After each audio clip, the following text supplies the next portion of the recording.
In the imagination of modern readers, Rome is often cast as the empire of laws.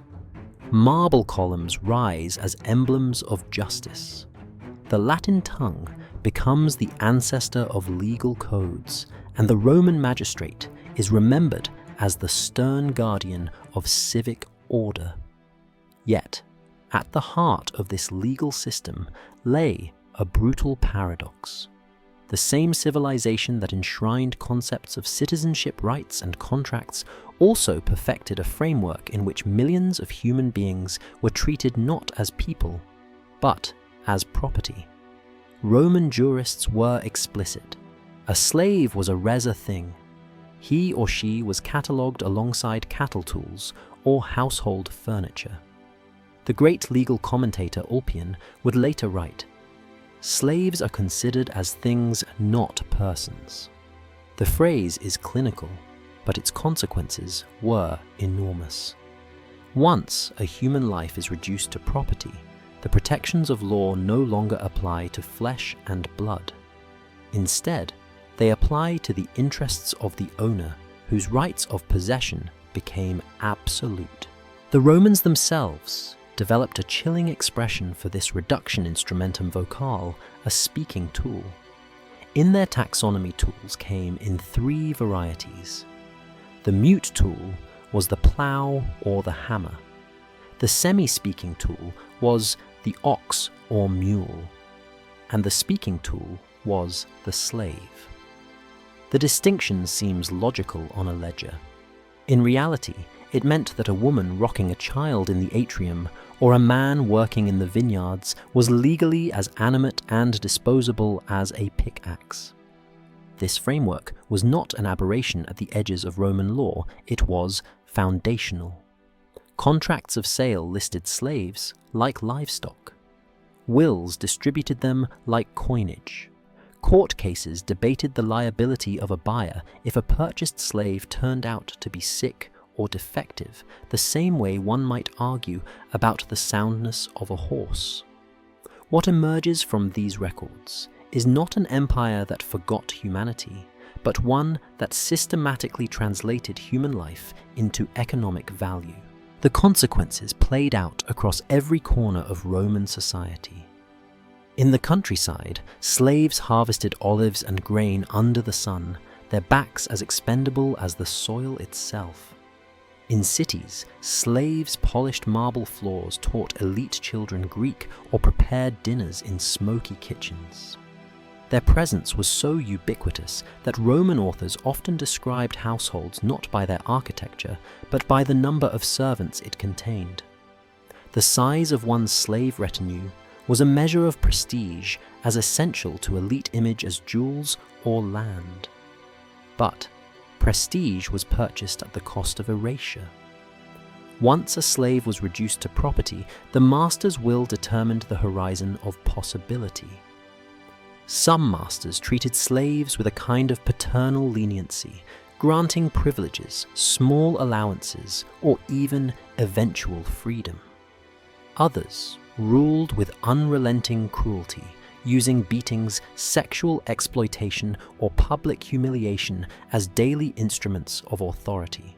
Both extremes were legally valid, because the law's concern was not the human at the center, but the rights of the owner. The reduction of people to property was reinforced by ritual language and spectacle. A newly purchased slave might be paraded through the marketplace with placards announcing their origin. Thracian strong back, Phrygian skilled cook, Syrian elegant voice. Buyers examined teeth muscles and scars with the same scrutiny one gives to livestock. And yet even here, Roman irony seeped through. Satirists like Juvenal would mock the elites for paying more for a curly-haired boy than for a farm, exposing the grotesque inversion of values in a society that worshipped dignity, but traded children as ornaments. This contradiction sits at the core of Rome's legacy. The empire that bequeathed to the world the idea of citizenship also built its economy on bodies that could never hope for it.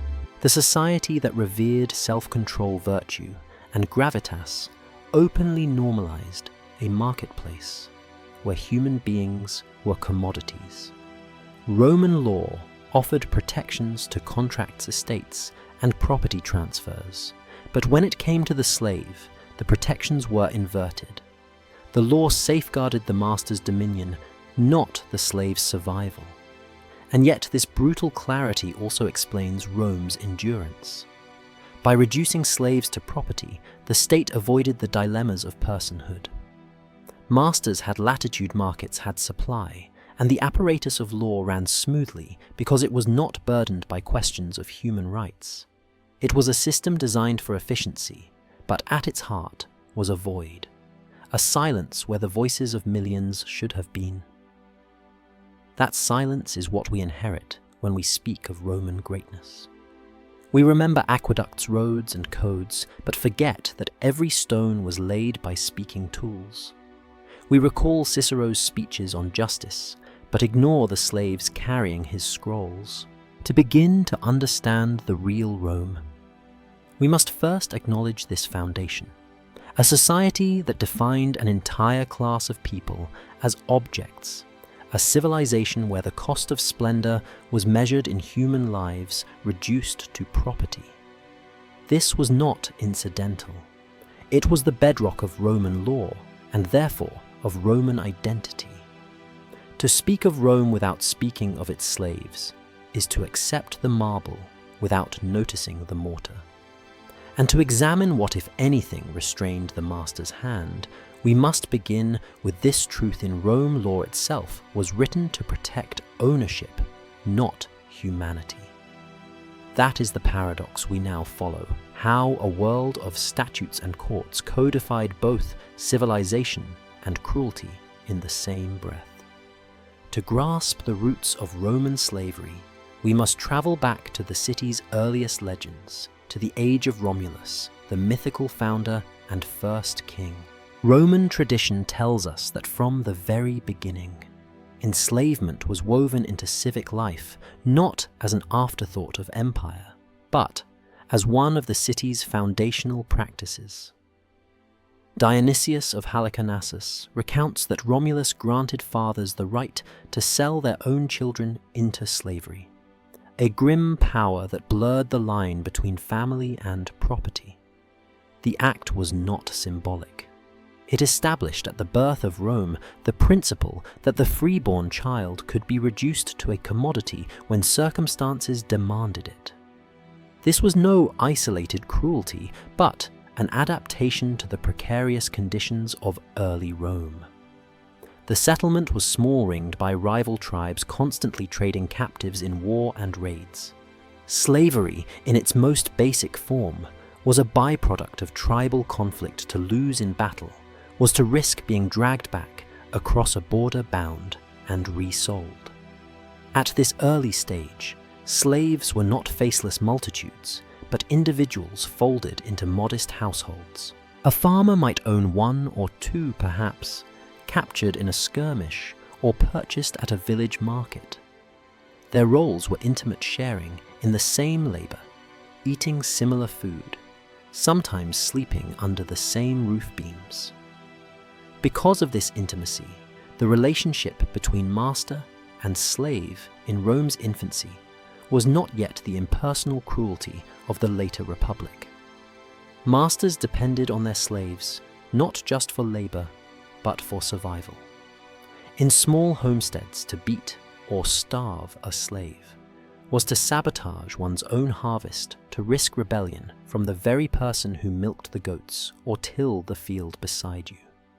In comedy and satire from later centuries, we catch faint echoes of this closeness: scenes where masters jest with slaves, where a trusted household servant can voice complaints, or where a single laborer becomes indispensable. These fragments may reflect an older memory, when slaves were few and therefore precious. Yet leniency in these early centuries did not stem from moral hesitation. It was born of necessity. Enslaved individuals were rare, expensive, and difficult to replace. A captured child from a neighboring tribe or a debtor sold into servitude represented a significant investment. Roman law already defined such people as res things, but things with a high replacement cost. A cruel master might push too far and lose not only a servant, but also provoke retaliation in an era when escape was possible and revenge was swift. The city was not yet the sprawling empire of marble forums and distant provinces. A runaway could vanish into nearby hills or slip across the border to an enemy village. In such a context, moderation was the safer path. Sources suggest that slavery in Rome's regal period mirrored practices across the wider Mediterranean. The Greeks spoke of doulos taken in wars, while Italic tribes similarly integrated captives into households. What made Rome distinctive was the legal clarity given. Even in these early stages, a child could be sold by a father, and the transaction was recognized by civic authority. The seeds of Rome's later highly codified slave law were already germinating. Still, compared to the centuries that followed, these early arrangements left more room for human bonds to develop. Archaeological glimpses hint that slaves were sometimes buried alongside their masters, their graves not clearly separated. Some inscriptions from the early Republic even commemorate enslaved individuals by name, suggesting a degree of recognition within households that would later fade as the institution expanded. In the city's first centuries, cruelty was not absent, but it was not yet the systematized brutality of imperial Rome. The irony is sharp. Rome's first steps into slavery, child selling under Romulus, captives from tribal wars, household bonds of mutual dependence, set the precedent that human beings could be reduced to property. This precedent born in intimacy would one day be expanded across continents, stripped of personal connection, and enforced with a scale of violence unimaginable to the city's shepherd kings. The leniency of the early age was not a moral restraint, but a temporary condition of scale. Once the city grew, once conquests swelled, the slave markets with tens of thousands, intimacy would dissolve, and with it, the fragile check on cruelty. In this fragile beginning, we see the paradox of Rome. A community small enough to demand closeness, but ambitious enough to codify domination. The seeds planted by Romulus and the kings would, within a few centuries, grow into a forest of chains. The Rome of Romulus and his successors was a small hilltop settlement, bound together by fragile alliances and wary of neighbors. But by the 5th century BCE, that precarious village had become something else entirely. Victory after victory.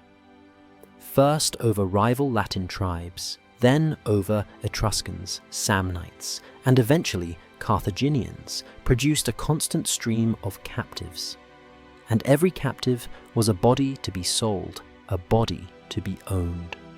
War became the engine of slavery. Ancient sources describe slave markets swelling after each campaign. Following Rome's capture of Veii in 396 BCE, Livy records that thousands of prisoners were sold into bondage. The Punic Wars, with their decades of brutal campaigning, filled the markets of Italy with entire populations uprooted from Spain, Sicily, and North Africa. Polybius, the Greek historian who lived as a hostage in Rome, marveled at the sheer scale of it. Rome seemed to consume lives as voraciously as it consumed land. By the 5th century BCE, estimates suggest that roughly 1 in 5 people within Rome's territory were enslaved. In some rural districts, especially in central Italy, the ratio may have been even higher. This demographic shift altered everything. The master who once knew his slave by name now commanded dozens. The household that once depended on a single servant could afford to discard them. Slavery was no longer a rare condition. It was a mass reality, and with numbers came detachment. Detachment bred cruelty. The intimacy of the early monarchy gave way to the cold arithmetic of profit. Large estates, or latifundia, emerged vast agricultural operations run almost entirely on slave labor. Cicero would later praise these estates as models of efficiency, but for those forced to work them, the reality was relentless toil and violence. Overseers armed with whips maintained order. Escape was futile. Rome's territory stretched too far, its patrols too vigilant. Where once a slave might vanish into nearby woods, now the reach of Roman authority spanned mountains and seas. Economic dependence hardened this brutality. The Republic's prosperity increasingly hinged on enslaved labor. Slaves worked the fields that produced grain for the legions, the vineyards that stocked amphorae bound for overseas trade, the workshops that churned out pottery and tools. They filled domestic roles in patrician homes, taught Roman children as tutors, and entertained elites at banquets. Rome's success was inseparable from their subjugation. The more Rome depended on them, the less it could tolerate their humanity. Literary fragments expose the cruelty's normalization. The satirist Juvenal mocked the extravagance of elites who paid more for a boy with curled hair than for a working farm. Martial described beatings with casual detachment, as if blows were simply another household expense. The playwright Plautus himself, writing for an audience that found humor in the plight of slaves, laced his comedies with scenes of cuffs, whips, and fear of sale. To laugh at pain was to accept it. And yet beneath the laughter and satire, there were tremors of rebellion. The more slaves Rome acquired, the greater the risk of collective resistance. By the late Republic, revolts erupted most famously. The uprising led by Spartacus in 73 BCE. But even before that climactic struggle, smaller revolts and acts of defiance punctured the illusion of control. Brutality was not only an expression of power, it was a reaction to constant fear. This period reveals a dark paradox. The expansion that made Rome rich also made it cruel. The very abundance of enslaved bodies ensured their disposability, no longer precious, no longer intimate. A slave was now a unit of labor, a figure in an account book, a thing to be consumed and replaced. The early leniency that necessity had enforced was gone. In its place stood a system built on distance detachment and brutality. What Rome celebrated as conquest and prosperity was for countless captives the beginning of a life stripped of identity and filled with pain. And as the Republic advanced toward its height, the cruelty that defined its slave system would become not an aberration, but the foundation of its economy, its culture, and its vision of power. By the time Rome had solidified its dominance in the Mediterranean, the Republic had developed a system of slavery that was as ruthless as it was legally unrestrained. Slaves were property res mancipi in Roman legal language, on the same level as oxen plows or parcels of land. And unlike the early monarchy, where bonds of necessity sometimes softened treatment, Republican law offered no shield. Masters held near absolute authority over the flesh they owned. The household was the crucible of this power. Within its walls, the paterfamilias, the father of the family, reigned with legal supremacy. Roman law granted him vitae necisque, potestas, the power of life and death over his dependents, including slaves. To strike, to starve, to sell, even to kill, all of these were within his rights. No court would intervene. no magistrate would question his authority. For centuries, this was the silent engine of Roman slavery, unchecked power concealed within private homes. In theory, there was one potential break: the censor. Established in 443 BCE, the office of the censor was a unique Roman invention. Censors were not police officers or judges. Their role was to maintain the mos maiorum, the custom of the ancestors, and to conduct the census of citizens. Yet, part of this moral guardianship included the authority to reprimand citizens for excessive cruelty, even towards slaves. A master who acted with shocking brutality risked a nota censoria, a mark of shame that could damage his reputation and restrict his political career, or even expel him from the Senate rolls. But this was power in theory, not in practice. The censor's intervention was discretionary, not obligatory. Slaves themselves had no standing in law. They could not lodge a complaint or appeal for protection. Only another citizen could raise the issue, and even then the censor might ignore it entirely. More damning still, censors were elected only once every 5 years, and they served for a mere 18 months. That meant Rome went through long stretches 3.5 years at a time without anyone in office who even theoretically held the power to censure cruelty. The silence of the record speaks volumes. Across more than 4 centuries of the Republic, not one documented case survives of a censor stepping in to protect a slave from an abusive master.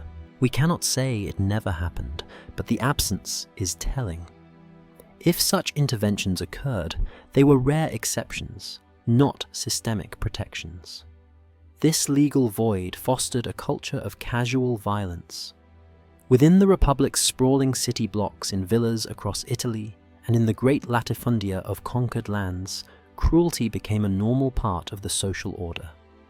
A master who killed his slave might be whispered about as harsh, even un-Roman, but he would not be prosecuted. A master who branded, maimed, or starved his slaves might face gossip, but not the law. The only limits were those imposed by the master's own conscience, or by the pragmatic realization that a dead slave represented a financial loss. Here lay the true engine of restraint economics. A slave was expensive to purchase, train, and maintain. Masters who treated their slaves too harshly risked reducing their value.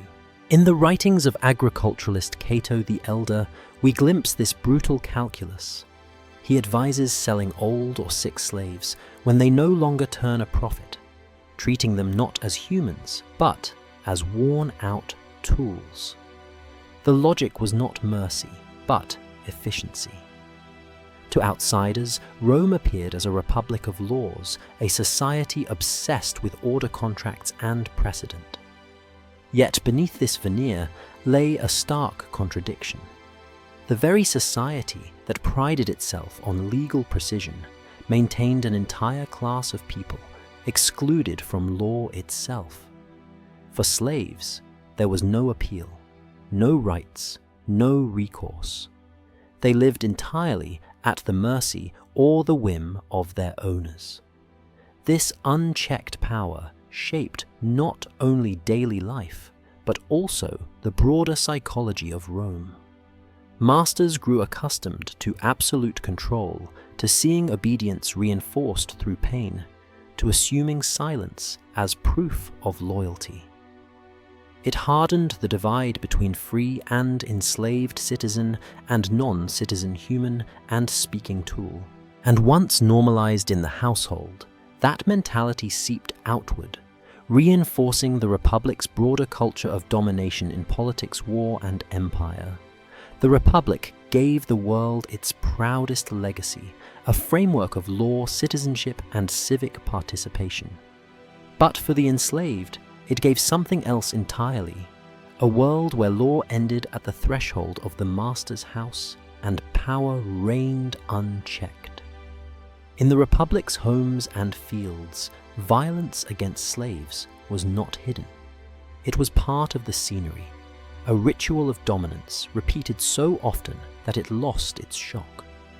To be enslaved in Rome was to live under the constant shadow of correction, where discipline was delivered not only to punish but to perform. A master's lash was not just a tool of pain. It was a language of authority, a spectacle staged for all in the household to see. The implements themselves tell the story. The flagrum, a whip of leather thongs weighted with metal or bone, was favored for its efficiency. Each strike tore the skin, leaving welts or open wounds, ensuring scars that testified to a master's control. Branding irons added another layer, heated in the coals of a kitchen hearth, pressed against a shoulder or forehead. They marked the body with letters or symbols. An owner's initials, the shameful F of fugitivus for a runaway. These scars were permanent reminders that the slave's body was not their own. Roman comedy preserves this cruelty in laughter. Playwrights like Plautus and Terence filled their stages with the figures of the beaten slave, the whipped servant, whose bruises were played for humor. Audiences roared at the sight of a slave character tricked or punished, their humiliation a source of delight. Yet, what made the humor possible was its familiarity. Spectators laughed because they recognized the truth of it. Whippings and brandings were so normal that they could be turned into jokes without discomfort. Satirists pushed the cruelty further. Juvenal, in his biting verses, mocked masters who killed slaves in fits of anger over trivial mistakes. Martial, in his epigrams, described slaves punished for broken cups or spilled wine. These were not aberrations. They were reflections of everyday life. A master might beat a slave in front of dinner guests to demonstrate discipline, the same way he might display expensive silver or fine tapestries. Violence was part of the performance of wealth. In the great households of the Republic, slaves served at banquets where senators reclined and poets recited. The delicacy of the food, the elegance of the setting, and the presence of silent, trembling servants reinforced the master's prestige. And should one of those servants falter, spill a goblet trip on a step, mispronounce a line of memorized poetry, the correction would be swift, often public, and deliberately humiliating. The slave's pain became a prop in the master's display of authority. The threat of sale was another weapon wielded as both punishment and warning. To be sold down the river into harsher labor mines, quarries, or gladiatorial schools was a fate every domestic slave feared. A mistake at a banquet might not only bring the lash, but also exile from the relative security of the household into the brutal machinery of Rome's worst industries. Fear of this fate kept many silent, compliant, and watchful. Even the architecture of Roman houses reflected this dynamic. The atrium, the public space where guests were received, was also where punishments were sometimes staged. To correct a slave in view of visitors was to remind everyone of the master's dominance, to reinforce the social order through spectacle. The home was both sanctuary and theatre, and the bodies of slaves were the stage. What makes this normalization of violence especially striking is how seamlessly it coexisted with Rome's ideals. Senators debated justice. Poets praised virtue, philosophers extolled self-control, all while slaves were beaten in kitchens and courtyards. To Roman eyes, there was no contradiction. The pain of the enslaved did not challenge the dignity of the free. Instead, it confirmed it. A master's freedom was measured by his power to command, and that power was proven through the obedience of those he owned. Violence was not only tolerated, it was expected. A household where slaves were not disciplined might be whispered about as disorderly, a sign of weakness in the master. Control had to be visible, audible, undeniable. The crack of the whip, the hiss of the branding iron, the cries of the punished. They were as much part of Roman daily life as the clatter of markets or the chants of political assemblies. This was the paradox of Republican Rome. The same society that codified laws, built courts, and prided itself on order, also institutionalized a private world where law had no reach. And within that world, violence became a spectacle, a performance of mastery, repeated endlessly until it became the very fabric of slavery itself. Among the thousands of Roman homes where slaves trembled under whips and branding irons, a single story from the age of Augustus stands out, not because it was exceptional in cruelty, but because it was interrupted. It reveals in miniature how violence was the default, and how even the rarest act of mercy became political theatre. The host was Vettius Pollio, an equestrian of immense wealth, notorious in Rome for his extravagance. His banquets were the stuff of whispered ore halls, gleaming with imported marble couches draped in purple goblets cut from crystal that glittered in lamplight. Pollio's reputation, however, rested not only on his riches, but on the cruelty that supported them. He kept in his home a tank filled with lampreys' carnivorous eels, whose writhing bodies lurked in the water, waiting for the master's command. To throw a slave into the tank was Pollio's preferred punishment, a punishment that combined spectacle pain and the ultimate humiliation of being devoured like scraps tossed to beasts. One evening during a banquet attended by none other than Emperor Augustus himself, a slave serving wine made a mistake. Accounts differ on the details. Perhaps a goblet slipped. Perhaps a costly cup shattered against the marble floor. But in Pollio's eyes, it was enough. Enraged, he ordered the boy to be thrown alive into the lamprey tank. For the guests reclining on couches, this was not a shocking command. Death by beasts was a familiar penalty mirrored in the amphitheatre where condemned criminals were fed to lions. The cruelty was not extraordinary. What was extraordinary was what happened next. Augustus intervened.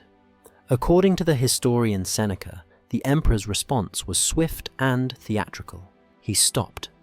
The punishment forbade the execution, and not only spared the slave's life, but granted him freedom on the spot. Then, in a calculated act of humiliation aimed at Pollio Augustus, ordered all of the remaining crystal goblets in the house, symbols of Pollio's wealth, to be smashed. The message was unmistakable. Mercy was not weakness. It was power greater than cruelty.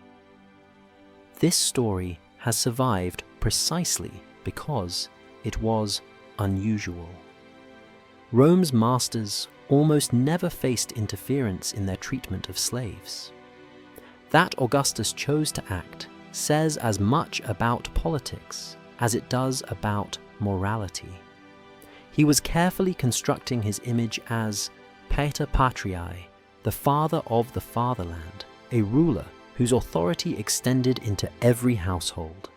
By rebuking Pollio Augustus, presented himself as the ultimate arbiter of justice, a man whose mercy elevated him above the cruelty of mere equestrians. The freed slave was not just saved, he became a prop in the emperor's performance of power. For the other slaves in the room, the moment must have been dizzying. They saw their companion plucked from death and elevated to freedom, not because of justice or compassion, but because their owner had chosen the wrong stage for his cruelty. Augustus's mercy was an exception that confirmed the rule.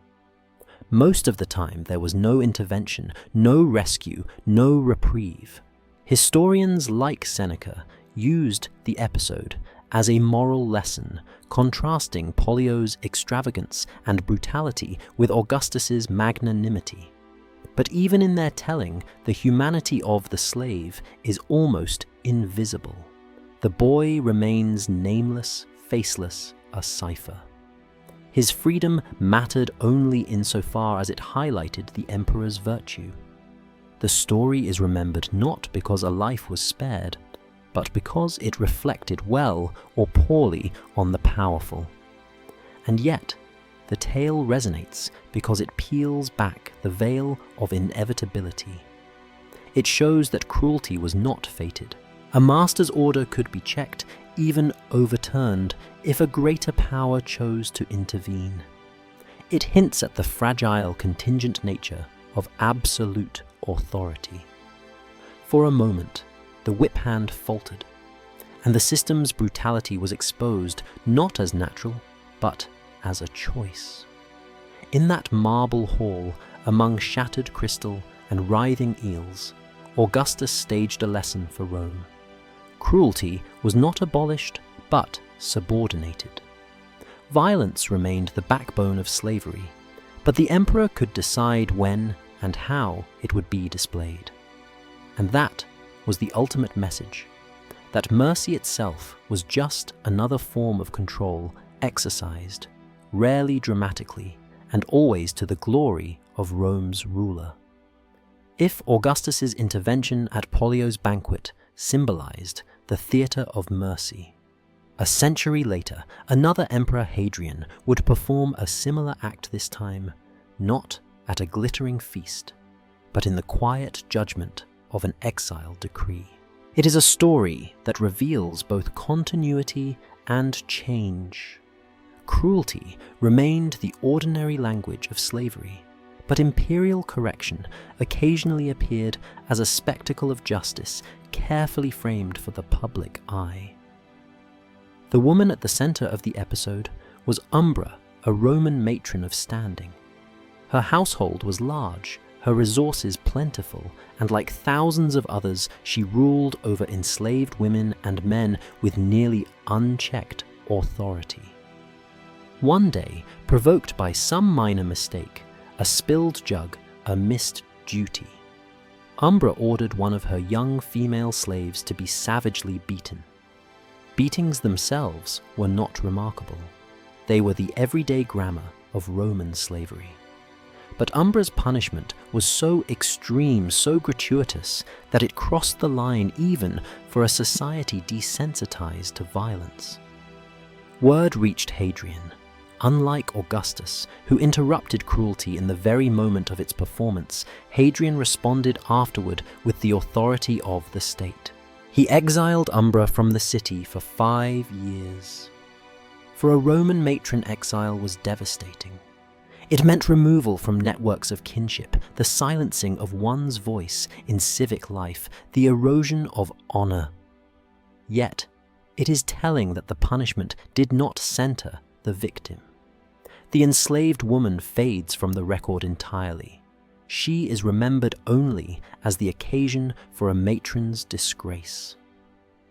Why did Hadrian act? The answer lies in politics as much as morality. Hadrian's reign was marked by attempts to present himself as a just ruler, one who tempered the raw violence of empire with moderation. By disciplining Umbra, he demonstrated that Rome's elite could not abuse their power without limit, not because slaves deserved protection, but because elite cruelty, when too public or too excessive, threatened the dignity of Roman order itself. In this sense, Hadrian's exile order parallels Augustus's smashing of crystal goblets. Both interventions were rare, exceptional, and remembered precisely because they stood out against a sea of normalized brutality.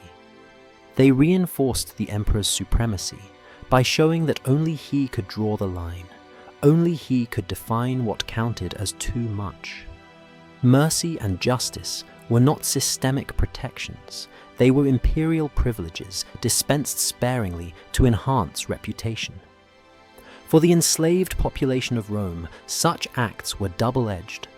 They could glimpse the possibility that an emperor might intervene, that a master might be restrained. But they also knew how vanishingly rare these moments were. Hundreds of thousands of slaves were beaten, branded, or killed without consequence. Only a handful of masters faced exile or humiliation. The lesson was clear. Protection was not a right, but a spectacle. Hadrian's exile of Umbra also reveals the deeply gendered dynamics of Roman punishment.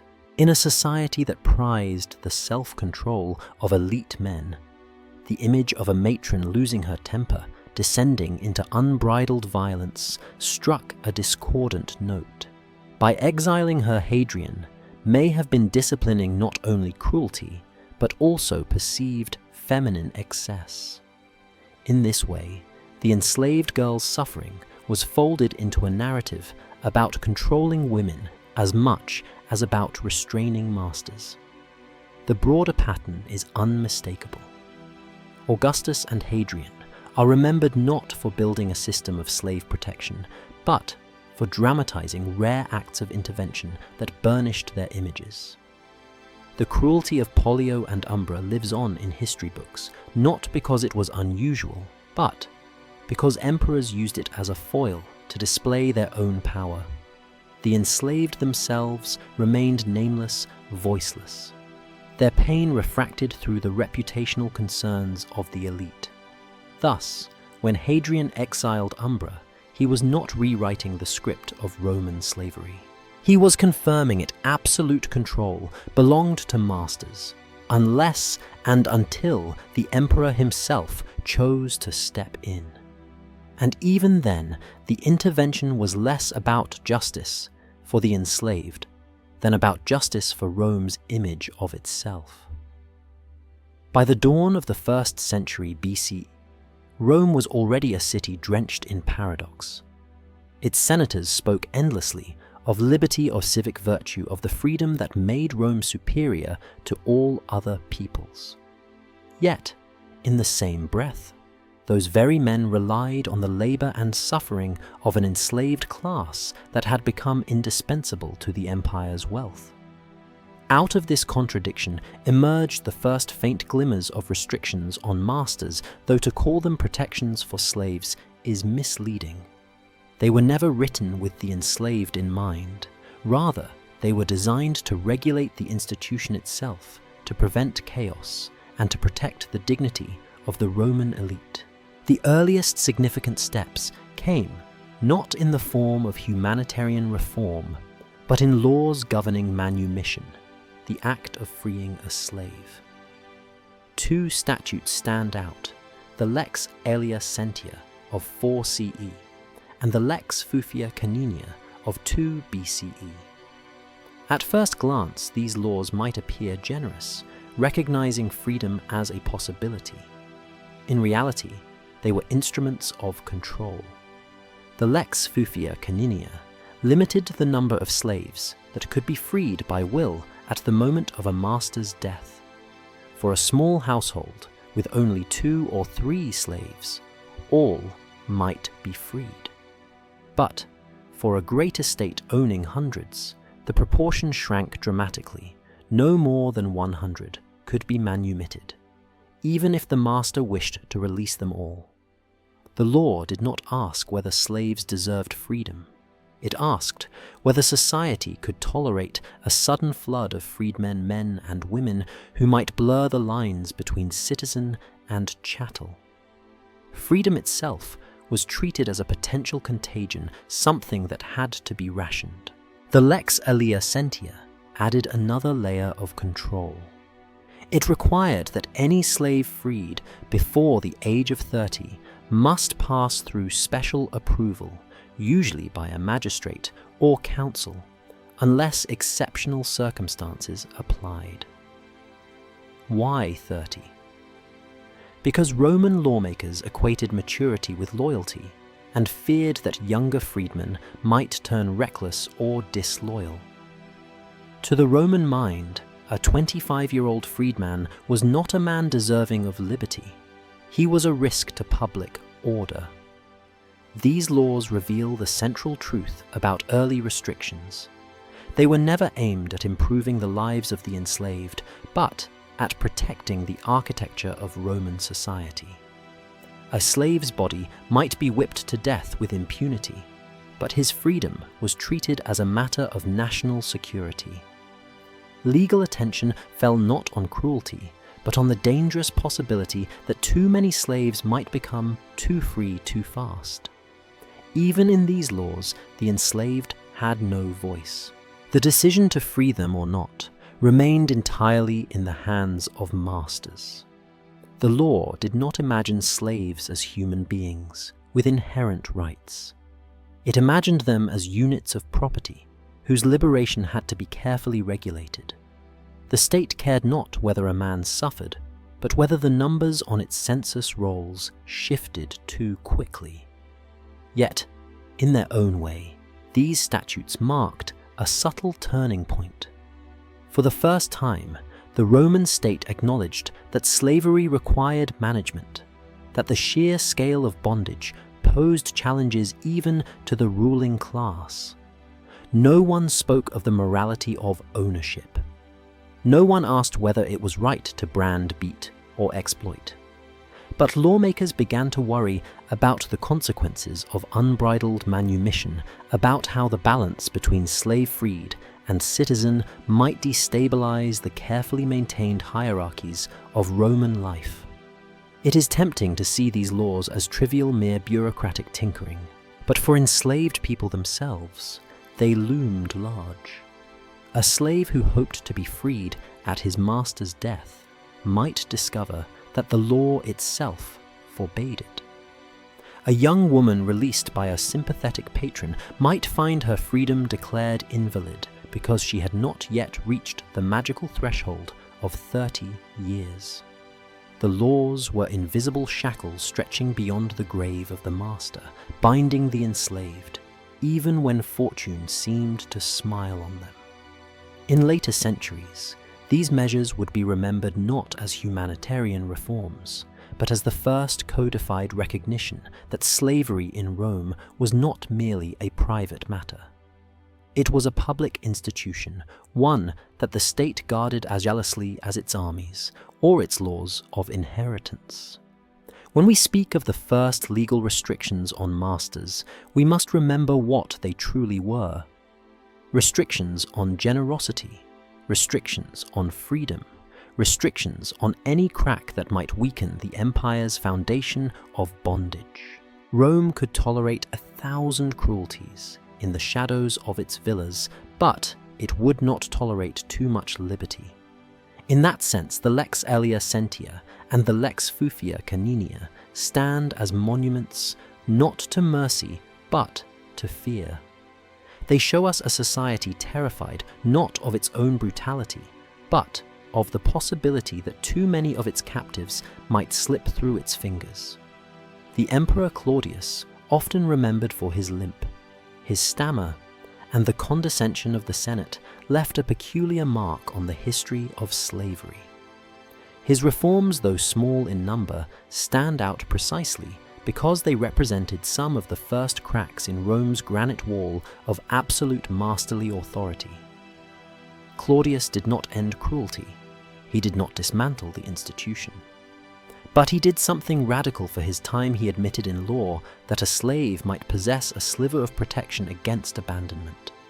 The Roman household was a machine, and like all machines, it required maintenance. Slaves were its cogs. If one broke, if illness consumed them, if old age bent their backs, many, masters simply discarded them. A slave who could no longer work was in their eyes a liability. To free such a person was a convenient way of avoiding responsibility, and in the Republic and early Empire, this was common practice. But others chose a darker route, abandonment. Sick slaves might be left to die in the street, in temple porticos, or on dung heaps stripped of care, unfit for sale and too costly to maintain. It was this practice that Claudius addressed. His ruling declared that if a master abandoned a sick slave and that slave recovered without assistance, the law would recognize the slave as free.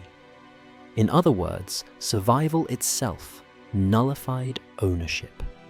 The moment the slave stood again, Rome itself proclaimed him no longer property, but a freedman with legal rights and a patron-client tie to his former master. The reform did not spring from sentimentality. Claudius was no abolitionist. His law emerged from pragmatism. Rome's streets already crowded with beggars, and the wounded could not sustain abandoned slaves in endless numbers. Public order was at stake. Moreover, the abandonment of slaves once visible to all threatened the image of Roman dignity. An empire that prided itself on control could not appear to let its property rot in public view. The reform was as much about optics as it was about justice. Still, for those who survived, the effect was profound. For the first time, recovery meant liberation. A man left to die on the steps of a temple might rise days later, fever gone, and in that moment of staggering weakness find himself legally free. A woman discarded in a marketplace, coughing blood might, if her body endured cross from chattel to personhood. In a world where law typically bound slaves tighter, Claudius's decree offered an almost miraculous escape. The emperor also insisted that masters retain responsibility for the burial of their slaves. If a master refused, others could perform the burial and then sue the master to recover expenses. Death did not erase obligation. Even in the grave, a slave demanded a minimal recognition of humanity. Burial was no longer optional charity, it was legal duty. To abandon even the corpse of a slave was to dishonor the order Rome prized. What do these reforms reveal about Claudius and his world? On the one hand, they show that cruelty had reached such extremes that intervention became necessary. Stories of discarded slaves had likely spread across the city, stirring unease, not out of pity, but out of fear. What if the enslaved grew resentful? What if such visible suffering destabilized households? What if the gods themselves judged Rome harshly for neglect? Claudius's answer was not mercy, but management. On the other hand, his reforms mark an extraordinary shift in Roman legal thought. For centuries, a slave's existence was entirely tethered to the will of the master. Claudius introduced the possibility, however faint, that the law could override that will. A master who sought to erase a slave's life by abandonment might find himself defied by survival itself, his authority shattered by the resilience of the human body. In those rare moments, the empire itself seemed to whisper that a slave could not be reduced entirely to property. Yet, we should not mistake this for revolution. The whip still cracked in Roman courtyards. The auction blocks of the Forum Boarium still rang with the cries of chained children. Claudius's decrees touched only the margins, the sick, who recovered the dead, who deserved burial. They did not challenge the master's right to brand, to beat, to exploit. They did not recognize consent, dignity, or autonomy in the daily lives of the enslaved. And yet, in the long shadow of Roman cruelty, these measures gleam like faint sparks. They remind us that even in a system built on absolute control, contradictions could not be ignored forever. Abandonment to blatant neglect too visible forced even an emperor to act. The enslaved remained voiceless, but the law began just barely to acknowledge their existence beyond utility. Claudius's reforms are best understood not as mercy, but as compromise. An empire that wished to preserve its order discovered that order required limits. Rome's obsession with control demanded it draw a line not for the sake of slaves, but for the sake of Rome itself. Among the many punishments that haunted enslaved people in Rome, few loomed larger in terror than the possibility of being thrown into the arena. For centuries, masters wielded this threat, without restriction, using the amphitheatre not just as entertainment for the masses, but as a stage upon which their private wrath could be spectacularly displayed. A master enraged by a runaway slave, a theft, or even a minor insult, could in theory consign that individual to damnatio ad bestias, condemnation to the beasts. Lions, leopards, or bears would finish what the master had decreed, and the screams of the enslaved would merge with the roars of a delighted crowd. But by the 1st century CE, even Rome, so accustomed to cruelty, recognized that this form of punishment, if unchecked, threatened to degrade the dignity of masters themselves. It was not compassion for the enslaved that drove this recognition, but concern for the social order. To allow any citizen with a grudge to cast their property into the arena risked turning the amphitheatre into a private disposal ground, polluting the ritualized violence that Rome considered a tool of state. It was in this climate that the Lex Patronia was introduced in 61 CE. This law, one of the earliest to curtail a master's total dominion, stipulated that a master could not send a slave to face wild beasts without first obtaining the approval of a magistrate or judge. The law did not abolish the punishment. It did not spare enslaved bodies from bloodied sand. But it created a barrier, however flimsy, between the fury of the master and the death sentence of the amphitheatre. Why Patronia? The name remains obscure. Some suggest it was tied to a magistrate, perhaps Petronius Turpilianus, a man of influence under Nero. Others view it as symbolic, a nod to the fact that even in a society that normalized cruelty, the extremity of spectacle demanded regulation. For the enslaved, it was a thin shield. For Rome, it was a safeguard of ritual order. Consider what the law actually meant in practice. Before Patronia, the amphitheatre could swallow a slave on the whim of a single master. After Patronia, a master needed to frame his anger as a case convincing a magistrate that the slave's offence warranted public destruction. The threshold was not compassion, but justification. Slaves could still be condemned. Thousands were across centuries, but the process slowed.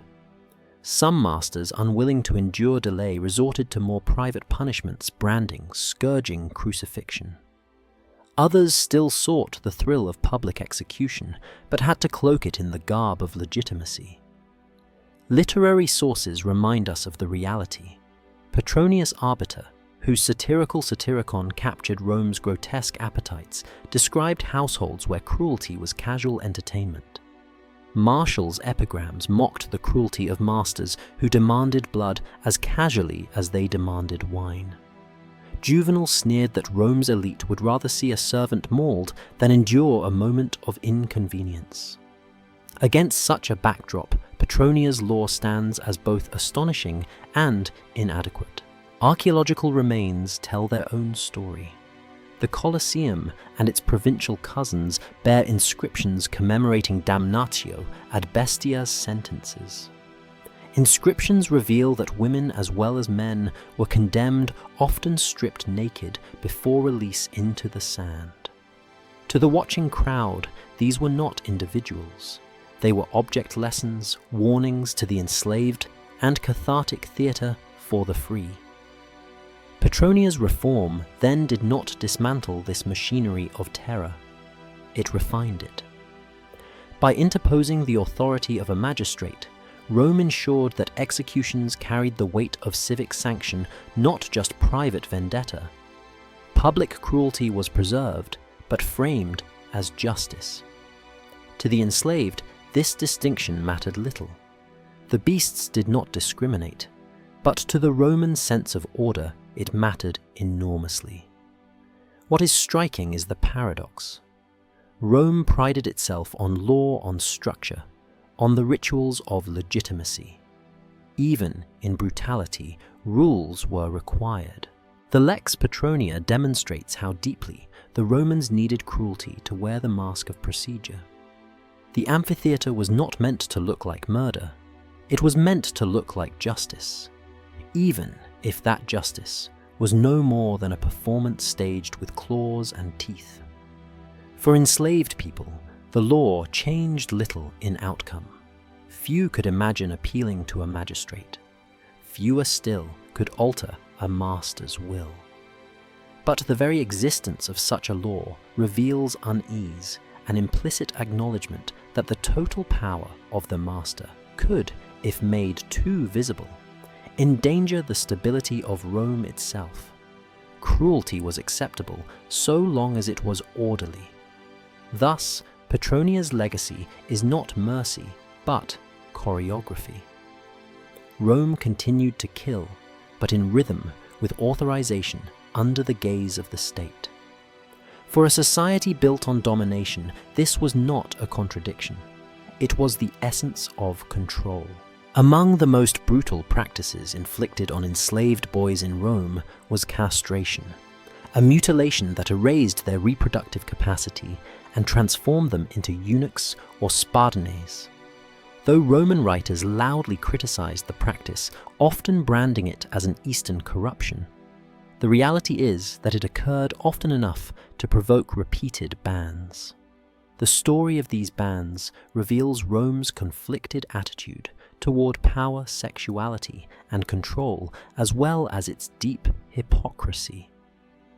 Roman law, particularly the Lex Cornelia de Sicaris et Veneficis, technically prohibited castration. The penalty for those caught performing or ordering the procedure could, in theory, be death. Yet the law was more often honored in rhetoric than in practice. Wealthy households, especially in the imperial palace, demanded eunuchs for specific roles. They were considered reliable chamber servants, guardians of women's quarters, and symbols of submission. The contradiction was glaring.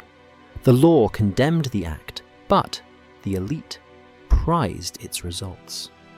Emperors themselves embodied this tension. Domitian, ruling in the late 1st century CE, issued stern decrees against castration. He ordered that no one within the empire was to mutilate boys for sale. Hadrian, decades later, reaffirmed this ban, broadening it and extending punishments for violators. Their public stance aligned with Rome's image of masculine virtue, disdaining what they called the effeminacy of Eastern courts, where eunuchs thrived. Yet, behind palace doors, castrated slaves continued to circulate. Why this persistence? Part of the answer lies in economics. Eunuchs fetched astonishingly high prices. The satirist Martial quipped that a single curly-haired boy could cost more than an estate. A castrated one, prized for his perceived beauty and safety in intimate environments, could cost even more. Traders in Asia Minor, Cappadocia and Parthia supplied the demand, feeding Rome a steady stream of bodies altered against their will. As long as money flowed, bans remained porous. Medical writers of the time were curiously silent about the specifics of the operation. Galen and Celsus, both keen to describe surgeries in great detail, avoided precise instructions for castration. The silence speaks volumes. It was not ignorance, it was deliberate avoidance, a refusal to dignify the practice with scientific legitimacy. Yet, references survive in passing remarks about eunuchs' higher voices, lack of beards, and altered physiques. The body itself bore the evidence that writers would not name. For the enslaved, the consequences were lifelong. Castration often occurred before puberty, ensuring that voices remained high and bodies retained youthful proportions. This permanent boyhood appealed to Roman elites who valued delicacy and elegance in their household attendants. But it came at devastating human cost. The procedure was dangerous hemorrhage infection, and death were common. Survivors lived in a liminal state, denied both the masculine roles prized by Roman culture and the freedom of self-determination. The rhetoric of Eastern effeminacy provides another layer of hypocrisy. Romans mocked Parthians and Egyptians for surrounding their rulers with eunuchs, deriding it as unmanly and decadent. Yet, Rome itself relied on eunuchs within its imperial household, even as senators thundered against the practice. Suetonius mentions eunuchs serving emperors. Tacitus sneered at their influence, and yet they remained fixtures in court life. The contradiction was not accidental, it was structural. Rome needed what it condemned. Cultural unease seeped into satire and rumor. To accuse a political rival of keeping too many eunuchs was to accuse him of weakness, moral decay, and foreign corruption. Yet, the same critics employed eunuchs at their banquets. The presence of castrated attendants symbolized control at its most intimate. The ability to reshape another human's body, permanently reducing them to a living emblem of domination. Domitian and Hadrian's bans then were not humanitarian reforms. They were statements about Roman identity efforts to distinguish Roman virility from foreign softness. Their enforcement was sporadic at best. Archaeological and textual fragments make clear that eunuchs remained a commodity. Their voices sang in villas, their bodies served in chambers, their presence haunted the empire's contradictions. The bans tell us less about mercy than about image. Rome could tolerate cruelty. Indeed, it thrived on it, but it sought to control how cruelty was framed. Castration threatened the Roman self-image of unbending masculinity, and so it was outlawed again and again while never truly disappearing. For the enslaved boys whose bodies were altered, the law was meaningless. For the masters who demanded them, the bans were obstacles easily circumvented. For Rome itself, the cycle of prohibition and practice reflected a deeper truth. Power requires not just domination, but also denial. The empire's strength rested not only on what it did, but on what it insisted it did not do.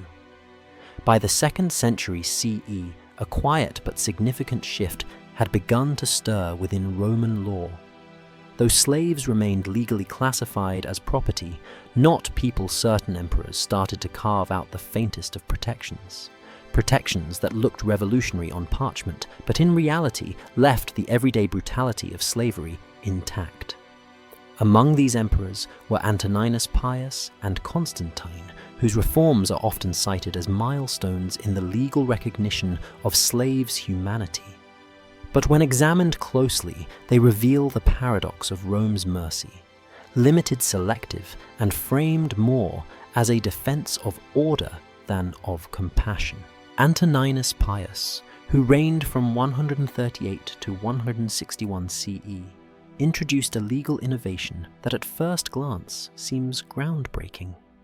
His ruling declared that a master who deliberately killed his own slave would be held accountable under the same legal standard as one who killed another man's slave. Before this, the life of a slave was almost entirely in the hands of the master. Killing one's own slave was viewed as no more legally significant than smashing one's own pot. Antoninus shifted that equation. The law now treated such killings as subject to punishment, not simply a private matter, but a breach of civic order. Yet, the details temper the sense of progress. The law only applied when the killing was clearly deliberate stabbing, hanging, throwing a slave from a height, or feeding them to wild animals.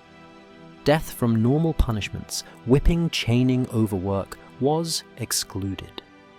In other words, a master could beat a slave to death with whips and face no consequences. Roman jurists explicitly stated that customary disciplinary violence was outside the law's concern. The emperor was not outlawing cruelty. He was discouraging excess that might scandalize society. This distinction reveals Rome's priorities. The law was not framed around the idea of human dignity. It was about boundaries. Killing a slave with deliberate theatricality crossed a line. It suggested recklessness, perhaps even weakness in the master. It risked drawing public disgust or provoking unrest among other slaves. By contrast, slow death by discipline reinforced hierarchy and control. It was not only tolerated but normalized. Half a century later, Constantine, the first Christian emperor, expanded this principle further. In 319 CE, he decreed that killing a slave was legally equivalent to killing a free person, at least in cases of intentional homicide. This appears at first like a moral leap, perhaps influenced by Christianity's rhetoric of universal souls before God. But Constantine's law had the same blind spot, as Antoninus's routine punishments remained untouched. Beating a slave to death was still excused if it happened in the course of correction. The whip, the chain, the brand, all the tools of domination remained fully legal instruments of ownership. Constantine's reform then functioned more as public theatre than private protection. It sent a message to the empire. Rome was civilized. Rome cared for order. Rome would not permit wanton cruelty. Yet, in the fields, the kitchens, the workshops, slaves continued to die from overwork and flogging without consequence. The law guarded the image of moderation, not the reality of safety. These reforms also reveal how deeply embedded slavery was in Rome's legal logic. When Antoninus and Constantine acted, they did not redefine slaves as people. They did not grant them legal standing. Instead, they imposed consequences on masters who failed to uphold an ideal of responsible ownership. The laws functioned not to elevate the enslaved, but to discipline the free. A cruel master who killed recklessly was a problem, because he destabilized the system, not because he extinguished a life. The irony is sharp. Rome prided itself on being a society of laws where order and justice were sacred ideals. Yet, in its most progressive moments, its laws could only imagine slaves as objects whose destruction might occasionally warrant censure. Even when killing a slave was equated to murder, the justification was less about empathy than about optics, less about morality than about maintaining the empire's fragile balance between terror and control. These protections tell us something crucial about Rome. Its strength lay not only in its capacity for violence, but in its ability to dress that violence in the garments of legality. Antoninus and Constantine did not abolish cruelty. They codified it, drawing a line between acceptable and unacceptable forms of death. For the enslaved, the message was clear: the lash could still kill you, and no law would intervene. For the masters, the message was equally clear: cruelty was permitted, even expected, so long as it was practiced with restraint. The laws of Antoninus Pius and Constantine are often remembered as steps toward humanity, but they are better understood as steps toward managing appearances. They did not challenge the core truth of Roman slavery, that lives could be consumed at will. Instead, they reinforced it, offering the illusion of mercy while keeping the machinery of domination intact.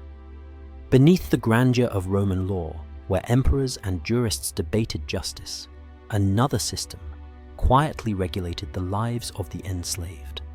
It was a system not of mercy, but of paperwork clauses tucked into contracts of sale stipulations written in precise Latin that determined what could and could not be done to a slave. These clauses reveal something essential about Roman slavery. It was not just violence and spectacle. It was also bureaucracy, an economy of flesh governed by ink and seal. When a slave was sold, the transaction could include special conditions, binding rules that applied not only to the first buyer, but to every subsequent owner down the chain. Roman law was clear.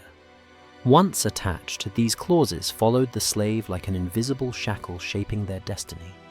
No matter how many times they changed hands, they were known as leges, mancipi, and four were especially common in manumittatur ut exportatur, and ne prostituatur. Each one illustrates how Romans thought about human property, sometimes protecting, often restricting, always subordinating individual lives to market logic. The first ne manumittatur, let him not be freed, was a prohibition against manumission. Imagine an elderly slave no longer able to work the fields or serve at table. Many masters, eager to reduce costs, simply freed such slaves, dumping them into the streets to fend for themselves. To prevent this, a seller might add ne manumittatur, ensuring that the buyer kept the slave under obligation, providing food and shelter, at least as long as the slave survived. On the surface, it looks like protection sparing the elderly from starvation. But in truth, it simply kept them tethered to servitude until death. Their dignity remained secondary to their utility.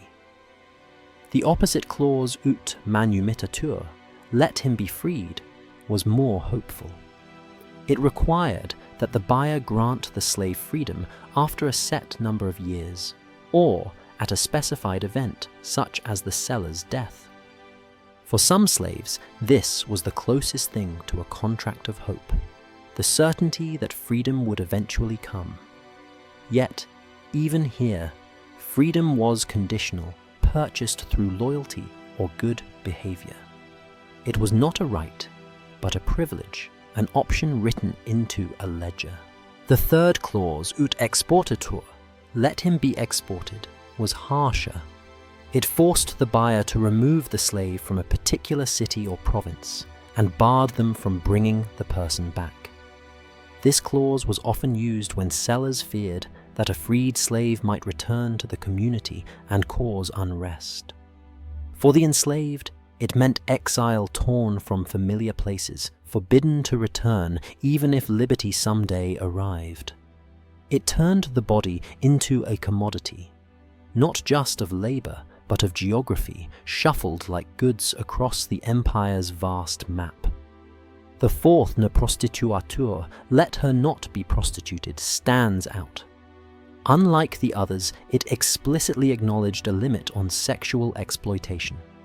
If violated, the courts could intervene, freeing the woman and granting her legal protection under her original seller. This clause is remarkable because it recognized prostitution as uniquely degrading even in a world where violence and sexual access to slaves were generally unquestioned. Why this one sphere of life? Perhaps because prostitution blurred the line between private vice and public scandal.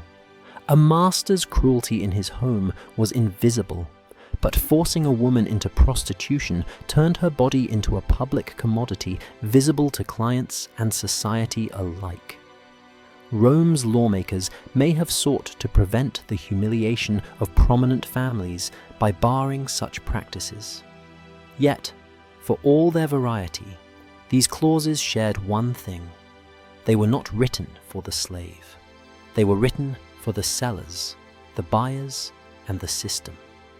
The slave had no voice in the matter, no chance to negotiate their fate. Their lives were shaped by terms exchanged over counters sealed with wax and stored in archives. Think of what this meant in practice. A man might grow up never knowing freedom was denied to him by a line in a contract decades before he was born. A woman might endure years of abuse only to learn she had once been protected by a clause that her master ignored. The law could in theory step in, but only if someone outside her class cared to raise the issue. The clauses also reveal how much Rome's economy depended on fine gradations of ownership. Slavery was not simply about brute force. It was about rules that made human property legible to courts and creditors. Every clause demonstrates Rome's obsession with control, not just the control of masters over slaves, but of the state over the system itself. In this way, the clauses remind us of Rome's dual genius and cruelty. Its lawyers could imagine endless permutations of ownership, crafting detailed protections for property while leaving the enslaved without rights. Even mercy. The promise of manumission, the protection from prostitution, existed only as a line in a contract. For Rome, law was not the enemy of slavery. Law was its partner, its enabler, its great rationalizer. Behind every whip crack and brand, there was also a stylus scratching parchment, ensuring that the machinery of exploitation turned smoothly. And for the enslaved, fate was often decided not in the arena or the field, but in the quiet transaction of a marketplace, where clauses sealed their future as surely as chains. Among all the clauses that bound the lives of slaves to contracts, one stands apart as both the most shocking and the most revealing. Ne prostituatur, let her not be prostituted. On the surface, it seems almost humane, a recognition that there was one line even Roman masters should not cross. But look deeper, and it becomes clear that the clause was not written for the woman's dignity. It was written to shield the reputations of men. To understand this, we must first recall that Roman law treated slaves as res things property. Their bodies could be used, rented, or sold at will. Sexual access was assumed, not debated. A master's word was law within the walls of his house. So, why single out prostitution when so many other indignities were normalized? The answer lies in the intersection of law, economy, and public shame. A master who forced his slave into prostitution did something different than a master who used her privately. He exposed her body to the marketplace where her degradation became visible to others. Roman society was obsessed with honor and dignitas, the public image of status. For a seller to know that a woman once tied to his household could later be paraded through a brothel was an insult, a contamination of family reputation. The ne prostituatur clause was not a universal moral safeguard. It was a selective legal shield, wielded by those who wished to protect their names. If the clause was violated, the consequences were severe for the owner, not for the woman. The courts could intervene, and by Constantine's reforms, the punishment was automatic. The slave would be freed, and her patron would be the original seller. This meant that a buyer risked losing property entirely if he ignored the prohibition. The law gave teeth to the clause, but the teeth bit only when the integrity of the contract was broken. The woman herself remained voiceless. Still, for the enslaved woman, this clause could mean the difference between two very different fates. In one scenario, She remained in household service, perhaps enduring abuse, perhaps finding small corners of survival. In the other, she was pushed into the brothel, stripped of even the pretense of belonging to a household, her body rented by strangers, her identity dissolved into a commodity bought by the hour. For those rare women shielded by the claws, it was a fragile protection, but a protection nonetheless. Yet the rarity is telling. Most contracts contained no such safeguard, and for those women there was no law, no appeal, no boundary. They became part of an economy of flesh that was both vast and lucrative. Roman brothels were taxed, regulated, and documented. Prostitutes were registered, marked with the legal stain of infamia. Even if freed later, they could never erase the stigma. Their dishonor was permanent, etched into their legal identity like a brand. The ne prostituatur clause exposes the contradictions at the heart of Roman morality. On one hand, Rome celebrated itself as a civilization of law, order, and restraint. On the other, it depended on institutions that degraded human beings to their most vulnerable state. The fact that a single clause had to exist to prevent prostitution tells us that the practice was otherwise normal, accepted, and pervasive. And the fact that it worked only when a seller cared enough to demand it shows us how little society valued the voices of the enslaved. Imagine the scene of enforcement. A woman violated and discarded is suddenly declared free. Not because of pity, but because her buyer broke a contract. She steps into freedom not as a recognized person, but as a legal remedy, a loophole corrected.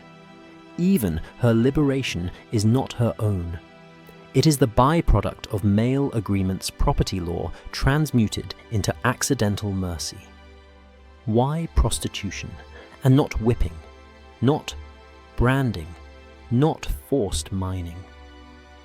Perhaps because prostitution blurred the line between private cruelty and public shame.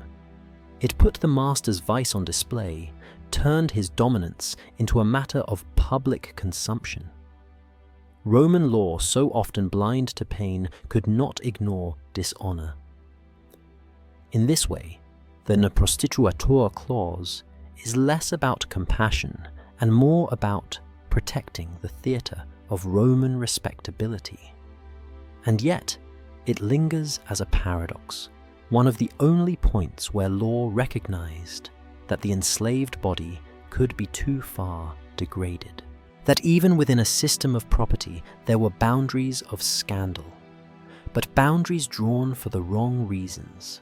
Defense of reputation, not defense of humanity, tell us more about the empire's priorities than any speech in the Senate.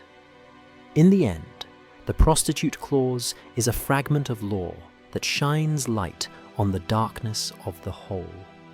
It proves that Roman law could imagine protecting enslaved women from the most public form of sexual exploitation, but chose to do so only rarely, only selectively, only when the honor of men was at stake. For the vast majority, there was no clause, no court, no protection. Their lives remained at the mercy of buyers who saw their bodies as currency, their shame as entertainment, and their silence as law. When we step back from the fragments of laws, anecdotes, and clauses, a chilling paradox emerges. Rome, the empire of law, prided itself on order contracts and rational governance. Yet the very same system that codified inheritance and land rights reduced millions of human beings to rest things regulated with the same cold precision as oxen or amphorae of oil. Mercy, when it appeared, was never born of recognition of humanity. It was a byproduct of politics, reputation, or convenience. Consider the trajectory in early Rome. Masters had near absolute power.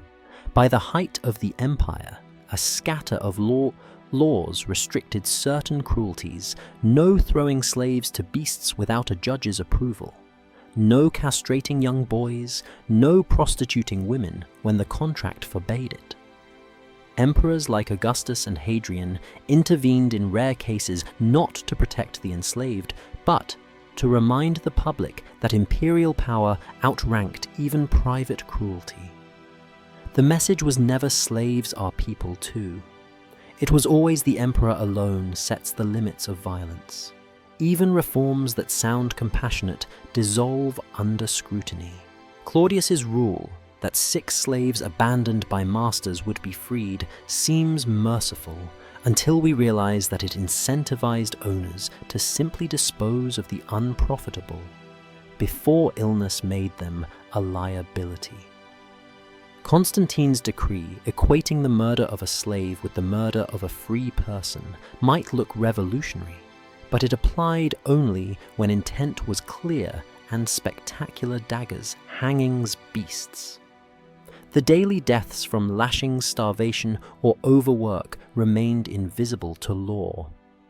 The paradox is sharper still when we consider the contract clauses.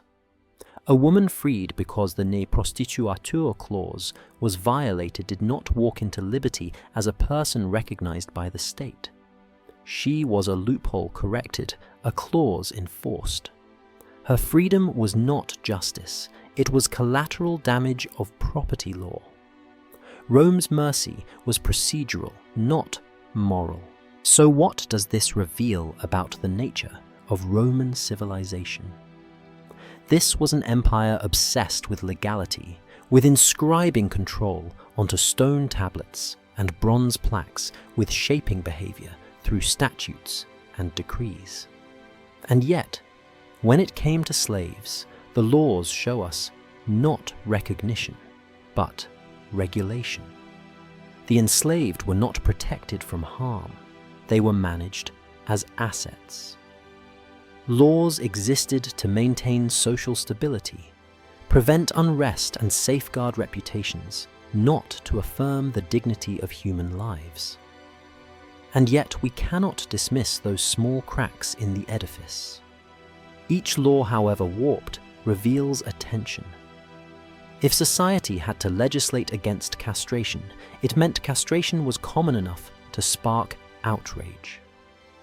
If Constantine had to declare killing a slave murder, it meant the thought that slaves might deserve equal consideration had flickered, however faintly.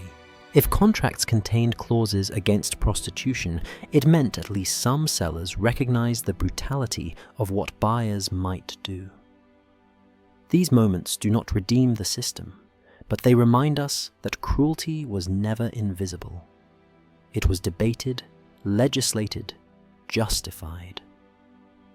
Rome knew what it was doing. The paradox of mercy, then, is this. Rome could imagine laws to restrain cruelty, but only when cruelty threatened the empire's own image. The human cost millions branded, whipped, violated, worked to death, remained the foundation upon which marble monuments rose. Cicero could praise Roman law as the embodiment of reason, while looking past the cries from the mines and fields. The jurists could refine definitions of property, while stepping over the bodies that property left broken. And here lies the ethical challenge for us. Can we admire the sophistication of Roman law, its influence on centuries of legal tradition, without confronting the blood in its mortar?